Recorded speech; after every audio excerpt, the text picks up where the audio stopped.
How was it playing two characters, Millie and Mulatto Girl, in the film?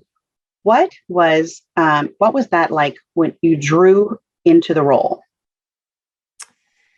Yeah, I think for me, the idea of playing the two characters was something that I found really attractive, and was a huge reason why I was interested in being part of the film.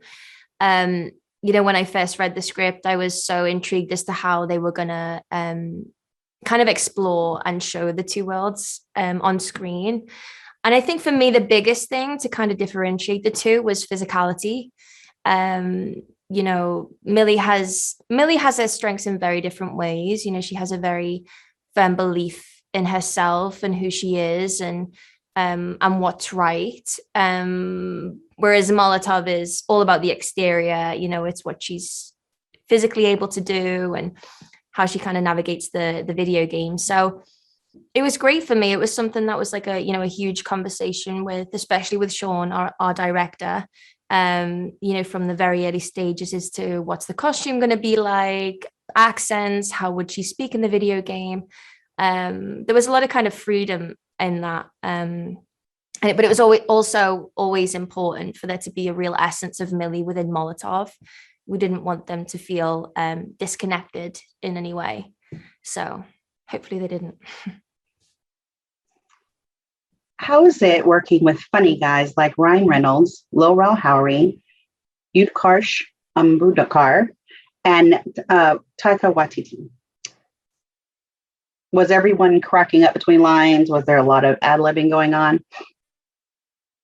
I think out of everyone, I was definitely probably one of the ones who was cracking up a lot, especially with Ryan, because I had a lot of time spent with Ryan. There's actually a scene in the film where we're eating bubblegum ice cream, and he says a joke, and he probably had like 5 jokes ready, and there was a lot of takes of me just hysterically laughing. And I think Shawn was like, you can just laugh a little bit less, she's a little bit cooler than that.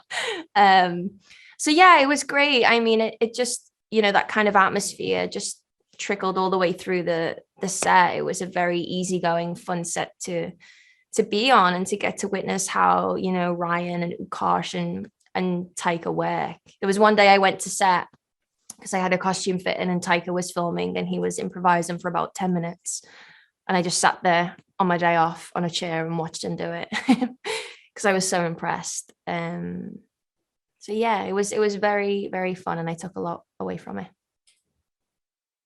Great, thank you. Ryan Reynolds calls this film a fastball of joy. Why is that? And was that something that you could sense when filming? Definitely. It is a fastball of joy. I feel like that's a perfect catchphrase from Ryan. And I think it's hugely down to the people who were making it. I've said this before, but from the moment I met Shawn and Ryan at my audition room in New York, I flew over there. I just finished Killing Eve like the day before, and they were so welcoming, and it felt like a safe space to play around and try different things. I didn't feel like I was being judged in any way.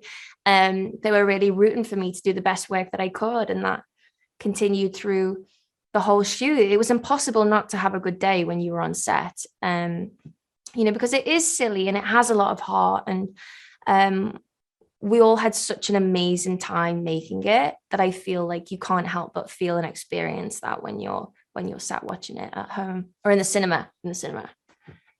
Did you do your own stunts in the film? How was that? And how much time did you spend in training for these scenes? Yeah, so I think for me, the stunts were definitely the biggest challenge. It was definitely the most I've done in any project I've been a part of. I did as much as I could. I was really determined to do that. But I had an incredible stunt double called Haley Wright, who did the really, really cool stuff. I can't take credit for that. But yeah, there's some huge action sequences in this film. So when I got to Boston, I got there a couple of weeks before we started filming, and I would do like an hour of my own kind of personal fitness workout, and then I would do like 3 hours a day with the stunt team. Because what I've learned about stunts is they're very much like a dance. It's all choreography, and you've got to focus on what you're doing. You've got to make it feel real, but then you also have to keep the person opposite you safe. Like there's so much that goes into that. And it's the closest I've ever worked with a stunt department. And I just I take my hat off to them all, because without them, the film would not be what it is. Hey, it's Lisa here with some behind the scenes trivia. Now, the first recorded use of special effects as we know them was done in 1857 by Oscar Rieslander. He took 30 different photo negatives and combined them into a single image. This was the first example of the montage print. Now, if you haven't already done it, remember to click here below to subscribe or on the side for more great content.